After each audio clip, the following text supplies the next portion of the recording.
안녕하세요. 결혼해서 멀쩡히 잘 살고 있다가 신우 때문에 이혼하게 생긴 30대 여자입니다. 저랑 나이 차가 얼마 나는 것도 아닌데 그 나이 먹고 지 앞가림도 못하는 신우만 문제라고 생각했어요. 그런데 결혼하고 같이 살아보니까 그런 신우도 문제지만 신우한테 제대로 말 한마디 따끔하게 못하는 시댁 식구들이 더 문제고 답이 없이 없다고 생각했습니다. 그래도 그나마 남편은 그 중에서 정상이라고 생각했어요. 그런데 피는 물보다 진하다고 결국 중요할 때 가서는 가족들을 우선시하는 게 별 다를 것도 없구나 싶더라고요. 그래서 남편을 가족들 품에 돌려주려고요. 이렇게 제 사연까지 적어보내게 된 건 이혼을 하겠다는 제 생각에 좀 더 확신을 갖고 싶어서예요. 여러분들께서 제 이야기 한번 들어보시고 제가 정말 저만 아는 이기적인 사람인지 아니면 제 생각이 맞는 건지 한번 허심탄회하게 이야기해 주시면 참 감사하겠습니다. 저는 현재 대한민국 사람들이라면 이름만 들어도 알 법한 대기업에서 일을 하고 있습니다. 남편은 7급 공무원으로 일을 하고 있었고요. 연봉만 두고 보자면 재벌이가 훨씬 좋았어요. 처음 연애를 시작할 때는 결혼까지 생각했던 건 아닌데 만나면서 보니 남편이 꽤나 괜찮은 사람이라는 생각이 들기 시작했지요.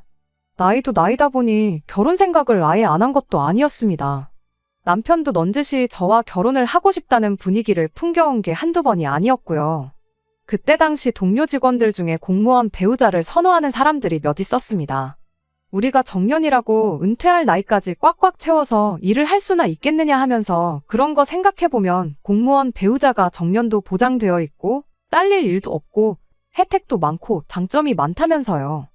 결혼 초반에는 대기업 넉넉한 연봉으로 편하게 생활하고 노후에는 공무원 배우자 덕보면서 연금도 타고 그렇게 좋을 수가 없다는 겁니다. 그 말을 들으니 꼭 성별이 남녀 반대라고 해서 제가 공무원 남편을 갖지 말아야 할 이유가 없더라고요. 그때부터 저도 남편과의 결혼을 좀 더 긍정적으로 생각하기 시작했습니다. 그렇게 마음가짐을 바꾸고 난 뒤부터는 누가 먼저라고 할 것도 없이 저희 두 사람 사이에서 결혼 이야기가 오가기 시작했고요. 그런데 막상 본격적으로 결혼 이야기가 진행이 되기 시작하니까 왜 사람들이 결혼은 둘이서만 좋다고 해서 되는 일이 아니라고 하는 건지 조금은 이해가 갔어요. 사실 결혼 준비 시작하자마자부터 좋은 상황은 아니었지요. 남편이 당시 하고 다니는 거 보면 멀끔하게 차려입고 다니고 3주에 한 번씩 젊은 사람들 예약해서 간다는 바버샵 가서 머리도 하고 오고 그랬거든요. 한마디로 사는데 그렇게 쪼들린다는 느낌이 들지는 않았었어요. 그런데 막상 결혼하자고 이야기 나오고 돈을 얼마나 모아놓았는지 서로의 재정 상황을 오픈하게 되었는데 남편이 모아놓은 돈은 4천만 원이 전부였습니다. 너무나도 실망스러운 와중에 고작 4천만 원 모아놓고 결혼하자는 이야기를 할 생각은 어디서 나온 거냐고 한마디 하려는데 남편이 자기가 다 설명할 수 있다면서 이야기를 꺼내기 시작했어요. 남편은 소위들 말하는 시댁의 대들보 같은 존재였습니다. 시아버지가 정년퇴직을 하면서 그간 모은 돈으로 고깃집을 하나 여셨다는데 그게 2년을 버티지 못하고 폭삭 망해버렸대요. 사업을 시작하면서 시어머니도 그나마 하고 계시던 소일거리 하던 거 그만두고 아버님 따라서 같이 하게 되었던 건데 그렇게 사업이 폭삭 망해버리고 말았던 거죠. 그 와중에 시어머니는 그래도 2년 동안 사장님 소리 들으면서 살았는데 다시 남 밑에 들어가서 꾸준히 일하고 싶지 않다고 고집을 부리기 시작하셨다 하고 시아버지도 그간 회사 생활하면서 관리직 일만 해오셨는데 남 밑에서 굽신거리며 일하기 싫다고 똑같이 고집을 부리셨다 합니다. 그래도 어떻게 친척분 도움으로 동네에 작게 식당 하나를 열게 되었는데 그나마 그걸로 빌린 돈 갚으면서 두 분 입에 풀칠할 만큼은 벌게 되었다고 하네요. 그래도 노후 자금이나 마찬가지인 돈을 몽땅 날려버린 거나 다름이 없는 상황이다 보니 두 분 입장에서는 당장 당신들 벌이로 생활하는 것보다 그 돈을 저금을 해서 혹시나 생길 비상 상황을 대비하는 게 낫겠다는 판단을 했었나 봐요. 그 뒤로부터 신우를 포함한 네 가족이 남편이 벌어오는 얼마 안 되는 공무원 월급으로 살기 시작했다는 겁니다. 그때는 그 사실이 너무나 충격적이어서 어째서 나랑 동갑인 신우까지 남편이 벌어오는 돈으로 먹고 살고 있는 건가 하는 생각도 들지 않았어요. 아무튼 그런 딱한 상황이 이해는 갔지만 그렇다고 해서 그게 충분한 설명이 되는 건 아니었지요. 집안 형편 어려운 거랑 나랑 결혼하는 게 무슨 상관이냐 했더니 남편이 이렇게 자기 돈으로 내 가족이 살아온 게 벌써 몇 년이다 하면서 더는 지긋지긋해서 대들보 노릇을 하고 살고 싶지가 않다는 소리를 하는 겁니다. 그렇다고 그냥 가족들을 내칠 수도 없는 노릇이지 않냐고, 허나 결혼을 해서 가정을 꾸린다면 이야기가 달라지지 않겠냐는 겁니다.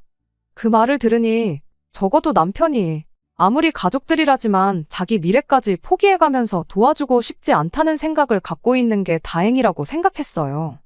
결혼하면 집안 대들보 노릇 그만두고 그렇게 되면 자기도 생활이 많이 안정될 테고 돈은 돈대로 금방 모을 수 있지 않겠냐고 계속해서 저를 설득하기 시작했습니다. 가족들은 내 인생에 없는 사람들이다 생각하고 앞으로 우리들, 나아가선 우리 둘 사이에서 태어날 아이들까지 우리 가족들을 위해서 살고 싶다고 하는데 그 말을 들으니 또 그냥 넘어가긴 그렇더라고요. 어차피 저희 친정 상황도 그렇게 넉넉한 편은 아니었어요. 남편처럼 제가 집안에 대들보 노릇을 해야 할 만큼 어려운 상황은 아니었지만 저도 언젠가부터 부모님한테 경제적인 지원을 해드려야 하지 않을까 생각했던 차이기도 했지요. 시부모님이 벌이가 아예 없어서 대들보 노릇하는 남편 없으면 생활이 불가능해지는 상황도 아니었고요. 결혼할 때 하더라도 저희 집에서도 뭐 하나 지원받을 생각 없었는데 똑같이 시댁에서 지원 하나 안 받고 결혼해서 그 후에 양가에 공평하게 똑같이 용돈 겸 해서 50만 원 정도씩 드리면 별 문제도 없겠구나 그런 생각이 들었습니다. 결혼하면서 아예 가족들을 등지고 살 생각으로 저한테 청혼까지 했던 남편은 오히려 결혼도 하고 생활비조로 50만 원씩 양가 부모님께 드리자는 말에 너무 고맙다며 눈물까지 보이더군요. 그렇게 저희는 결국 결혼을 하게 되었습니다.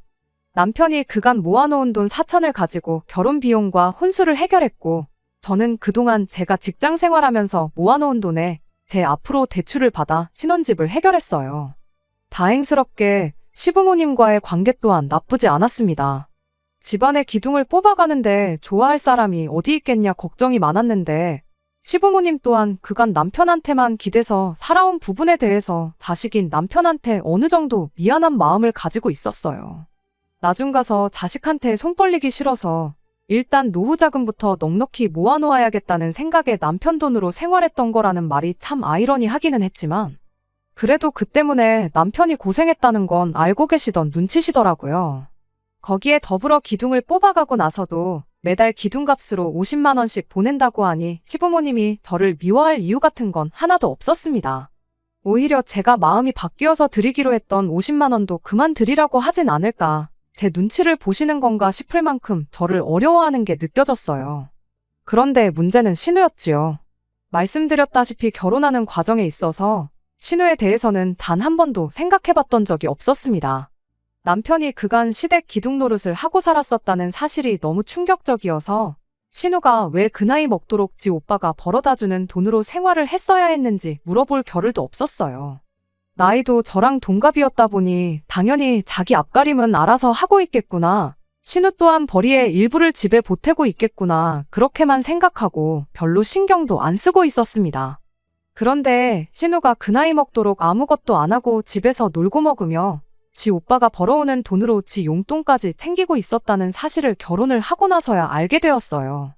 결혼하고 시부모님과 신우를 집들이 한다고 저희 집으로 초대를 했을 때 일이었지요. 한참 맛있는 거 먹으면서 분위기가 좋은 와중에 신우가 그 누구의 눈치도 보지 않고 당당하게 남편한테 맡겨놓은 돈 찾아가듯이 대놓고 물어보더라고요. 25일로부터 벌써 열흘이나 지났는데 아직도 자기 용돈을 안 보내줬다고, 자기 이번 달 용돈은 왜 안 주냐면서요. 그동안 톡을 보내도 싶고 전화를 해도 안 받고 그래서 직접 얼굴 보고 이야기해야겠다 싶어서 그날 물어본다고 하는 게 뻔뻔한 걸 떠나서 눈치도 없고 생각도 없는 사람이구나 하는 생각이 들었습니다. 남편도 신우가 제 앞에서 직접 용돈 이야기를 꺼낼 줄은 몰랐는지 엄청 당황한 표정으로 대답을 못하고 있었어요.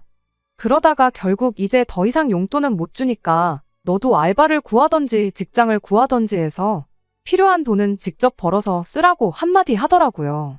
그랬더니 신우가 갑자기 미친 사람처럼 말도 없이 돈을 끊어버리면 어떡하냐고 고래고래 소리를 질러대며 난리버거지를 치더라고요. 자기도 생활이 있는데 그런 중요한 결정을 상의 한마디 없이 내리면 어떡하냐면서요. 구경하는 제 입장에서는 이 어이없는 광경이 처음엔 마냥 신기하기만 했어요. 이미 남편이 시댁에 기둥 노릇을 하고 있는 것도 알고 있던 사실이었고, 그걸 알고 결혼을 했으니 신우한테까지 생활비를 주고 있었다는 건 몰랐던 사실이었지만, 오히려 신우가 저렇게 난리법석을 떠는 게 남편이 결혼 전에 나랑 약속한 걸 잘 지키고 있구나 싶었죠. 34 나이 먹고 직장도 없이 부모님 돈도 아니고 지 오빠 돈으로 사는 사람도 있다는 게 새삼 신기할 따름이었죠. 남편이 신우한테 이젠 네 앞가림은 네가 스스로 해야지 않겠냐고 한마디 하는 말에 신우가 비명에 가까운 괴성을 빼액 지르면서 바닥에 드러누워 발을 동동 구르는 장면이 그저 재미있을 뿐이었지요. 시부모님도 나서서 남편 말에 힘을 실어주셨지요. 네 나이가 몇인데 언제까지 가족들한테 신세만 질 생각이냐며 부끄러운 줄 알라고 한마디 보태면서요. 신우가 저보다 나이가 몇 살이나마 더 어렸더라면 그냥 언니가 동생 도와주는 기분으로 그냥 그 자리에서 돈 10만 원 정도 쥐어줬을 수도 있어요. 그런데 저랑 나이도 똑같은데 그런 오지랖도 부릴 필요 없겠다 싶어서 가만히 있었습니다.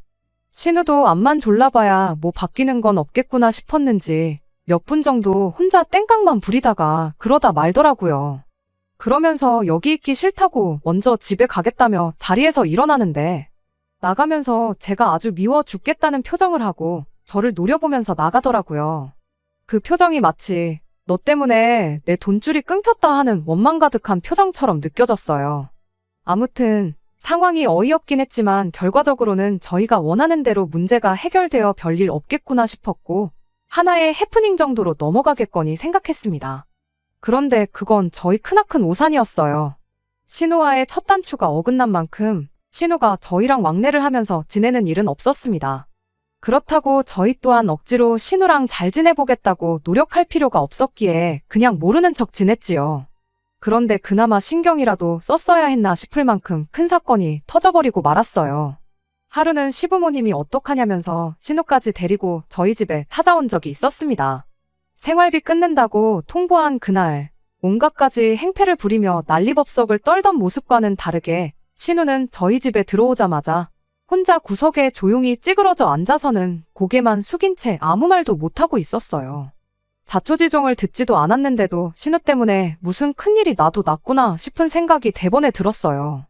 아니나 다를까 시부모님이 상황 설명을 해주는데 정말 무슨 대답을 해줘야 할지 생각도 안 날 만큼 어이가 없는 일이었습니다. 그간 신우가 당장 쓸 돈이 없으니까 대출을 받아서 자기 생활비를 충당했다는 거예요. 그런데 직장도 보증서 줄 사람도 없는 신우가 무슨 방법으로 돈을 빌렸겠나요?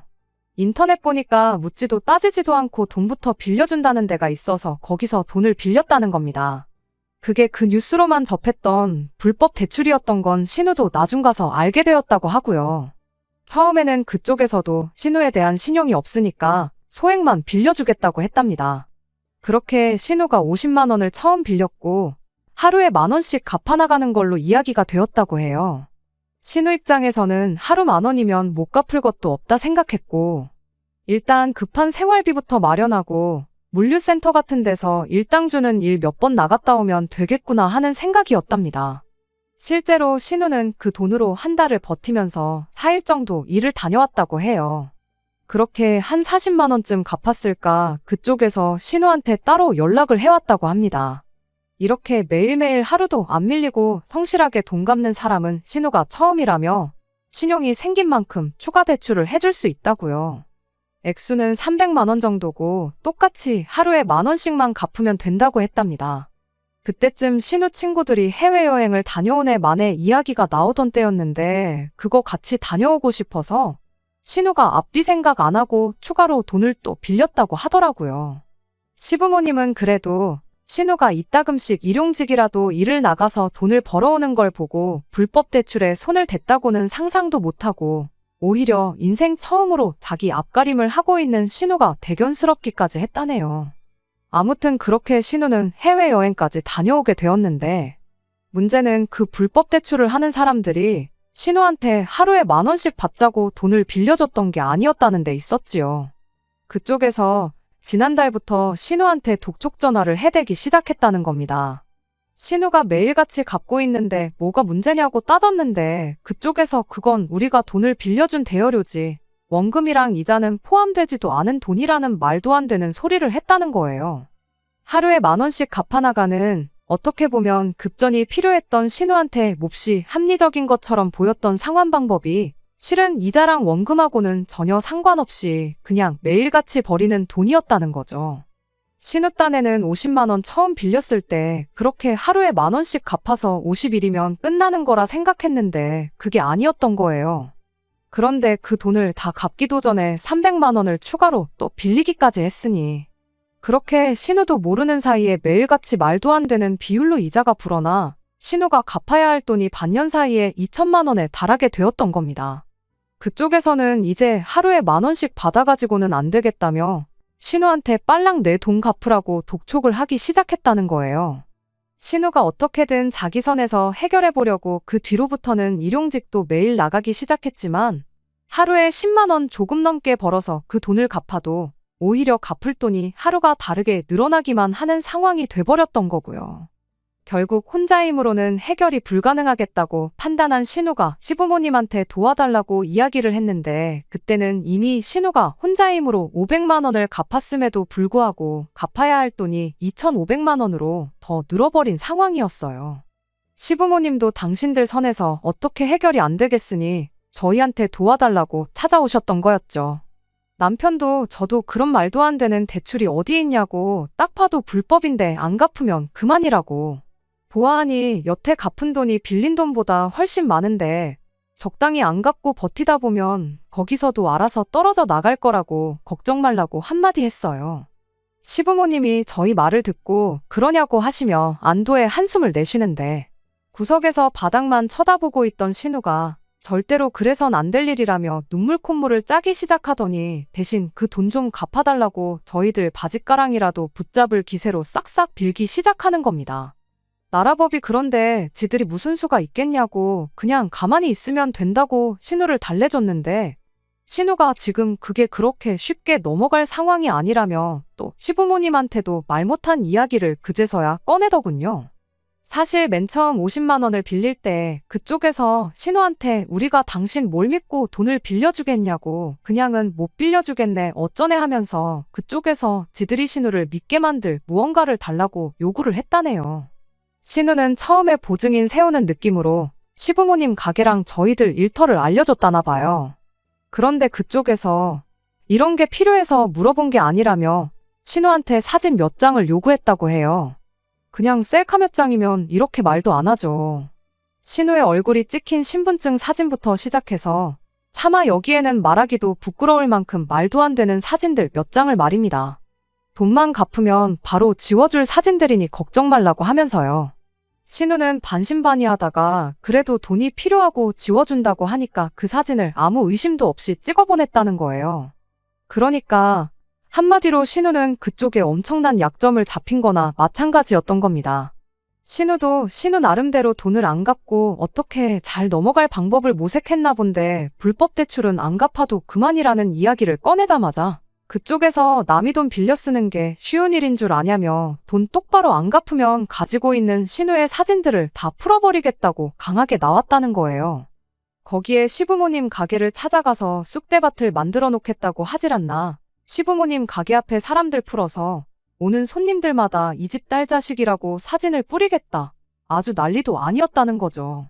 신우가 불법 사채꾼으로 경찰에 신고하겠다고 했다는데 그쪽에서는 신고할 테면 한번 해보라고. 너같이 경찰에 신고한 사람들이 한둘인 줄 아느냐. 그런데도 우리가 아직도 안 잡힌 거 보면 대충 감이 오지 않느냐면서 경찰에 신고하는 그날이 바로 네 인생 망하는 날이 될 거다 하면서 으름장을 놓았답니다. 시어머니는 그 이야기 듣자마자 뒷목을 잡고 거의 졸도를 하시더라고요.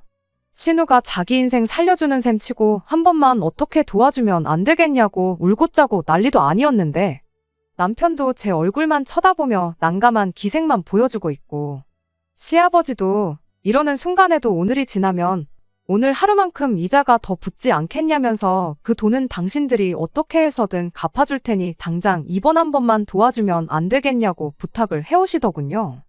결국 울며 겨자 먹기로 그날 저희 결혼 생활하면서 얼마 모아놓은 돈을 털어서 그 돈을 갚아줬습니다. 솔직히 자기가 뿌린 씨앗이니 신우 사진 때문에 망가질 신우 인생은 그렇다 쳐도 시부모님 가게까지 찾아와 해코지하고 몹쓸 짓을 하게 두면 안 되겠다 싶었어요. 남편이나 제 직장까지 찾아와서 행패를 부릴 수도 있겠다는 생각 때문에 안 갚아줄 수도 없는 노릇이었지요. 시부모님은 평생을 두고도 갚을 수 없는 은혜를 입었다며 저한테 몇 번이고 고맙다는 말을 해주셨습니다. 신우도 그때만큼은 자기 인생이 걸려있던 일이다 보니 저한테 앞으로는 똑바로 살겠다고 몇 번이나 이야기했죠. 그런데 이렇게 제가 저만 아는 이기적인 사람이라는 소리를 들을 줄은 그때까지만 해도 상상도 못했어요. 돈 갚아준 걸로 생색낼 생각은 없었는데 호의가 계속되면 권리인 줄 안다고. 저를 무슨 조금만 힘들다고 도와달라고 부탁하면 그 부탁 들어주는 호구로 받는가 봐요. 일단 그 돈은 제가 내준 게 아니라 엄연히 빌려준 돈이었어요. 신우한테 돈을 빌려줬던 그 범죄자들처럼 하루에 몇십만 원이나 되는 이자를 붙일 생각은 없었지만 그 돈은 꼭 돌려받아야겠다는 생각이었습니다. 시부모님이 갚아준다고 했을 때 마음 같아서는 어머님 아버님이 그 돈을 왜 갚아주시냐고 그 돈은 신우가 직접 벌어서 저한테 갚도록 해달라 말을 하고 싶었지만 그냥 생각만 하고 말았습니다. 신우가 암만 정신을 차렸다고 한들 건실하게 일해서 그 돈을 갚을 것처럼 보이지는 않았거든요. 그래서 조금 가혹할지라도 시부모님한테 그 돈을 받아내는 게 맞다고 생각했지요. 그런데 시부모님이 돈을 갚겠다고 꺼낸 말이 정말 말도 안 되는 방법이라 시부모님한테 엄청 크게 실망을 했어요. 저희가 매달 생활비 쪽으로 보내드리는 돈 50만 원이 있잖아요. 그걸 5년 동안 안 받을 테니 돈은 벌써 갚은 걸로 치면 안 되겠냐고 하는 거예요. 그렇게 5년 안 받으면 그 돈이 3천이라고 제가 갚아준 돈 2,500에 이자 500 해서 3천이면 이자까지 넉넉하게 쳐주는 거 아니겠냐시면서 말이죠. 그런 계산이 어디 있냐고 말하는 저를 남편은 못마땅해하는 눈치였어요. 우리가 시부모님께 용돈을 드려서 시부모님이 그 돈을 모아서 우리한테 갚는 거나 시부모님이 그 돈을 안 받고 돈 갚은 셈 치는 거나 똑같은 거 아니냐고요. 계산상으로는 남편 말이 틀린 건 없지만 애초에 그런 식으로 돈을 갚겠다고 저희들 도움을 요청해온 거라는 생각만 하면 기분이 썩 좋지는 않았습니다. 그래서 시부모님께 연락드렸어요. 생활비 매달 드리던 건 그대로 드리겠다고 대신 돈을 갚는 건 시부모님이 아니라 신우였으면 좋겠다고요. 애초에 신우 돈을 해준 건데 어머님 아버님이 그 돈을 대신 갚아주실 이유도 없는 거 아니냐고 단호하게 한마디 했습니다. 그렇게 하면 신우도 결국 제 돈을 갚기 위해 알바던 직장이던 구하게 되지 않겠냐고. 장기적으로 보면 저희한테도 시부모님한테도 신우한테도 다 좋은 일이라고 그렇게 한마디 했죠. 그런데 거기서 시어머니가 네가 뭔데 내 딸을 나아가선 당신을 가르치려 드냐며 저한테 한 소리를 하시더군요. 말인즉슨 신우나 저나 나이가 똑같은데 좋은 회사 좀 다닌다고 해서 사람이 더 잘나고 그런 건 아니라고 한마디를 하고 싶으셨던 거였죠. 하지만 그러나 저러나 저는 어머님이 갚아주는 돈 받을 생각이 없다고 저렇게 했다가 신우가 또 무슨 사고라도 치면 뒷감당은 어떻게 하실 거냐? 신우가 직장을 구하지 않는 한 앞으로 저도 신우를 도와줄 생각 없다고 딱 잘라 이야기하고 말았습니다. 결과적으로는 그 돈을 갚는 건 신우가 되었지만 이로 인해서 오히려 시어머니와 저의 관계가 틀어지게 되었어요. 신우야 돈 갚아주는 순간에만 저한테 고맙다고 했지 그 이후로 저희 집에 요구르트 한 줄 사오는 법 없이 지 인생을 살고 있었거든요. 그런데 뭐 제가 취직하란다고 해서 신우 직장이 단번에 구해질 일은 없었지요. 그간 불법 대출 갚는다고 나갔던 것도 일용직이지 정규직은 아니었으니까요. 얼굴도 모르는 사람들한테 신분증 사진까지 찍어주며 약정까지 잡혀가며 빌린 돈은 일용직을 나가서라도 어떻게든 갚아보려고 애를 쓰더니 정작 저한테 갚아야 할 돈은 세워라 내워라 갚을 생각이 없어 보였습니다. 남편 시켜서 신우한테 언제 갚을 건지 물어나 보라고 몇 번 이야기를 했는데 신우는 그럴 때마다 직장이 잡혀야 돈을 갚던가 말던가 하지 않겠냐며 적반하장으로 나왔어요. 그나마 자기 생활비는 한 달에 일용직 서너 번 나가서 벌어다 쓰는 것 같은데 그건 다행이지 않냐며 저보고 참으라고 하는 남편을 보고 있자니 답답해 미치겠더라고요. 그렇게 8개월 동안 신우한테는 1,000원 한 장 돌려받지 못하고 있던 가운데 지난 어버이날 또 신우랑 한바탕 하는 일이 있었습니다.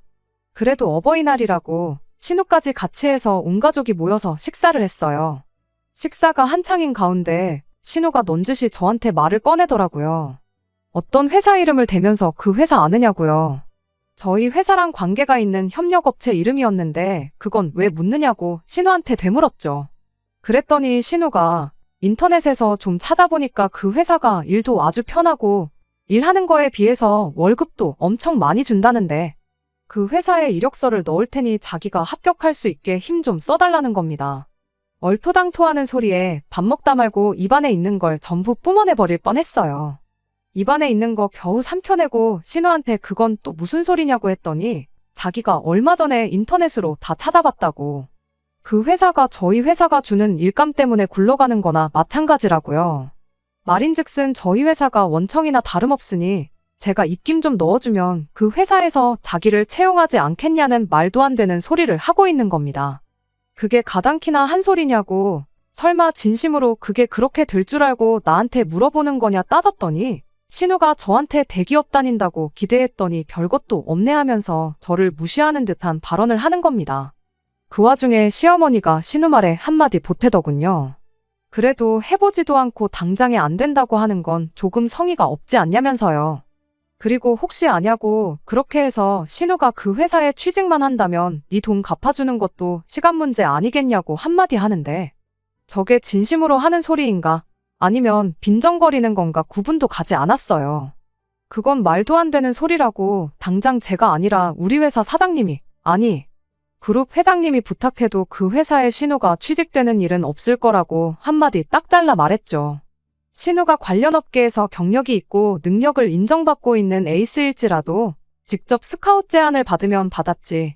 요즘 세상에 그런 식으로 청탁받았다가 걸리면 회사 운영에 문제가 생길 만큼 큰일인 거 모르시냐고 그런 식으로 꼼수 부리고 나한테 말도 안 되는 부탁할 시간 있으면 그 시간에 이력서의 맞춤법이나 똑바로 확인하라고 한마디 해주고 말았죠.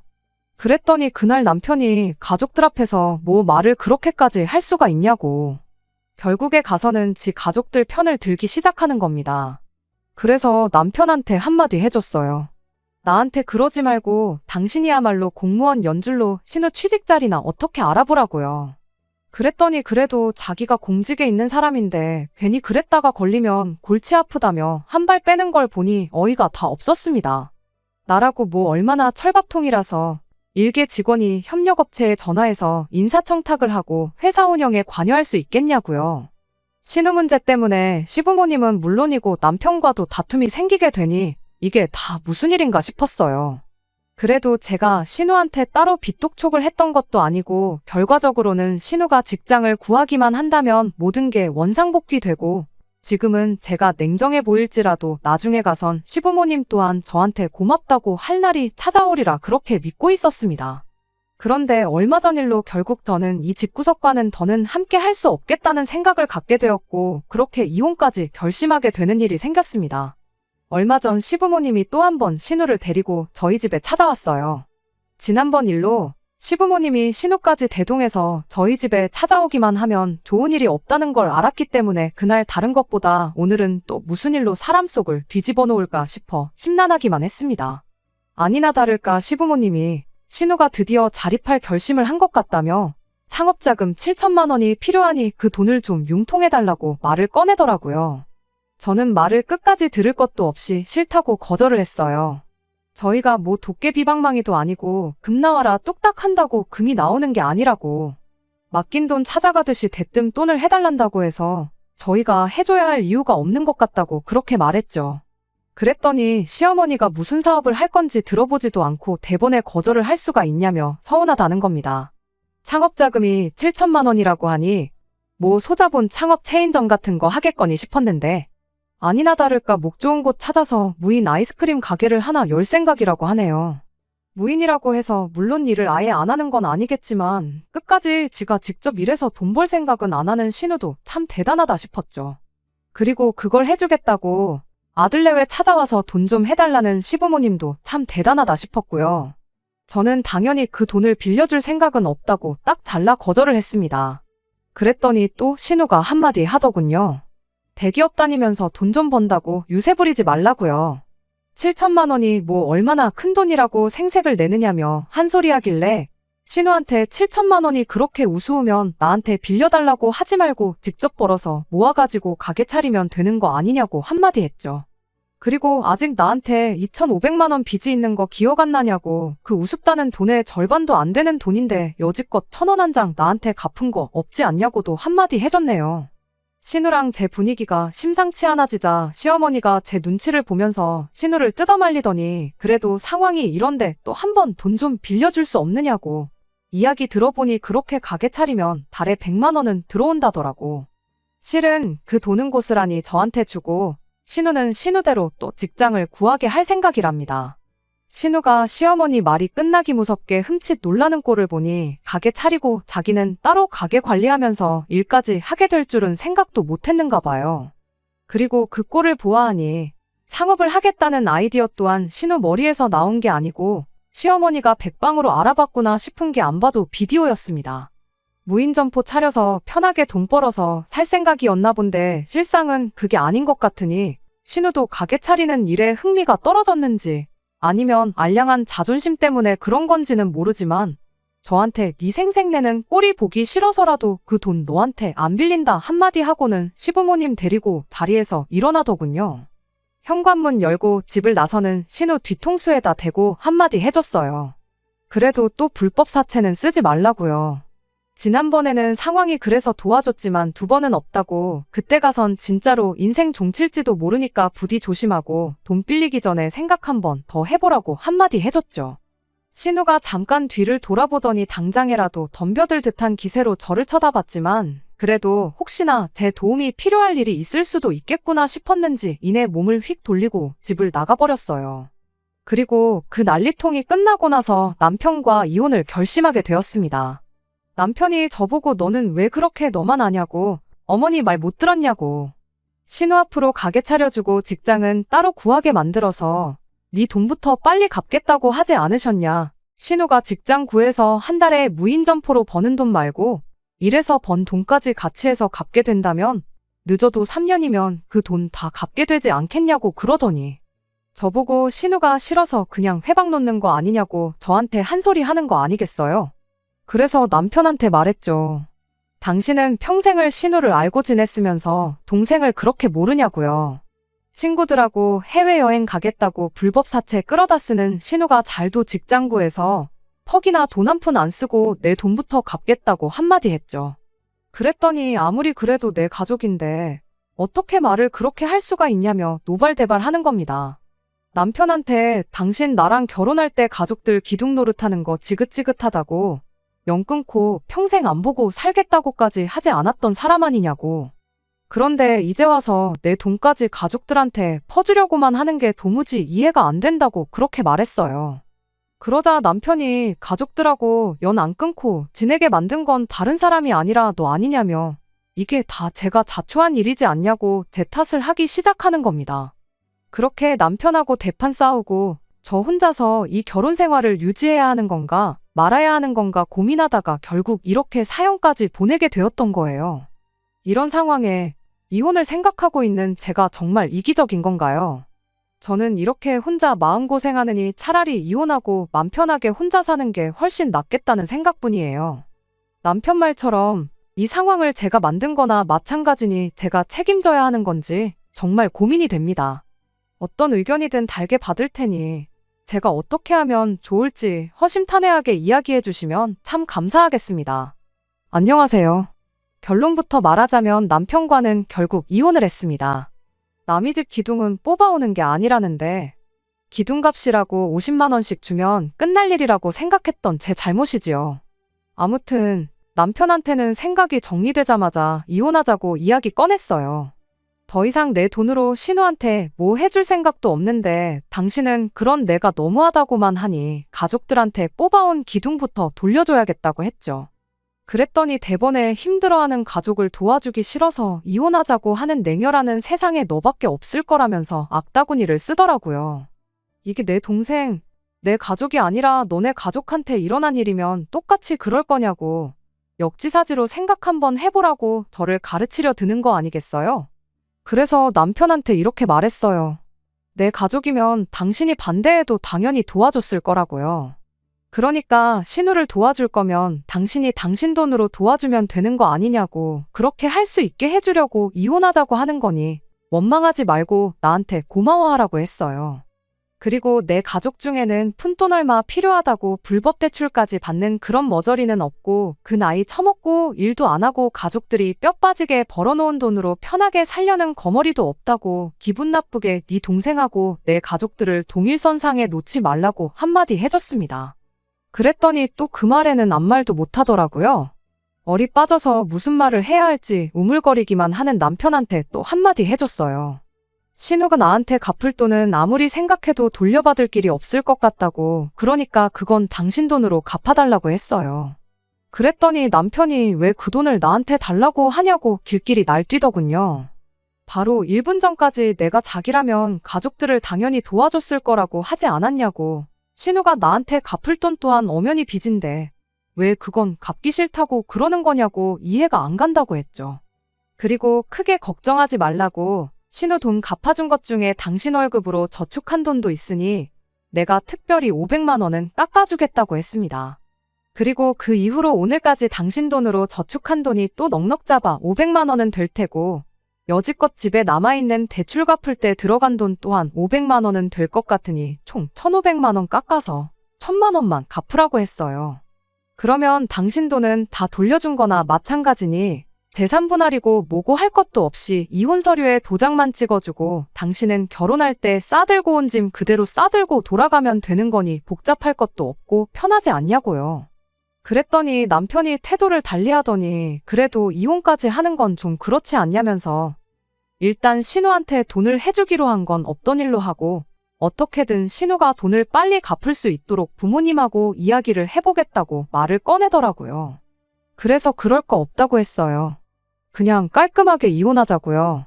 꼴을 보아하니 앞으로도 이런 일로 시댁과 부딪힐 일이 계속 있을 것 같고, 당신은 그때마다 옛날 버릇 못 버리고 집안 대들보 노릇을 하려고 들 게 뻔한데 그때 가서 또 이혼이니 어쩌니 하는 것보다 지금 하는 게 훨씬 낫지 않겠냐고 했죠. 그게 싫으면 그냥 이혼 소송 한번 해보자고, 법원이 누구 편을 들어줄지는 안 봐도 뻔하지만 납득이 안 되면 법대로 하는 게 맞지 않겠냐고 했더니 그제서야 남편이 순순히 물러나더군요. 나중에 가선 시부모님이 저희 집까지 찾아와서 신우가 당신들 자식이니만큼 당신들 선에서 어떻게든 알아서 해보겠다고 당신들 얼굴 봐서 한 번만 참아달라고 이야기까지 하고 갔어요. 그때 신우까지 찾아와서 괜히 멀쩡히 잘 사는 저희들을 파탄내서 미안하다고 사과하고, 진짜로 직장을 구해서 어떻게든 내 돈부터 갚을 테니 다시 생각해달라 말했다면 아마 다시 생각해봤을 수도 있었을 텐데, 신우는 끝까지 자기 자존심이 소중했는지 코빼기도 보이지 않았고 결국 그렇게 남편과는 이혼을 하게 되었습니다. 결혼 전 가족까지 내치면서 가족들 기둥 노릇은 졸업하겠다던 남편 말 하나만 믿고 결혼한 제 잘못이 가장 크겠지요.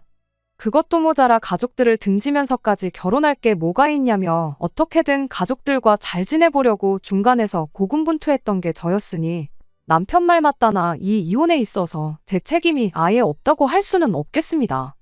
막상 남편은 다시 가족들 기둥 노릇을 하면서 살고 싶지는 않았는지 이혼하고 나서는 아예 독립해서 시가족들하고 따로 지내고 있는 것 같은데, 그 꼴을 보니 언행일치도 안 되는 인간하고 더 늦지 않게 이혼한 게 그나마 제가 잘한 일이 아닐까 싶어 그나마 그건 위안이 되는 것 같네요.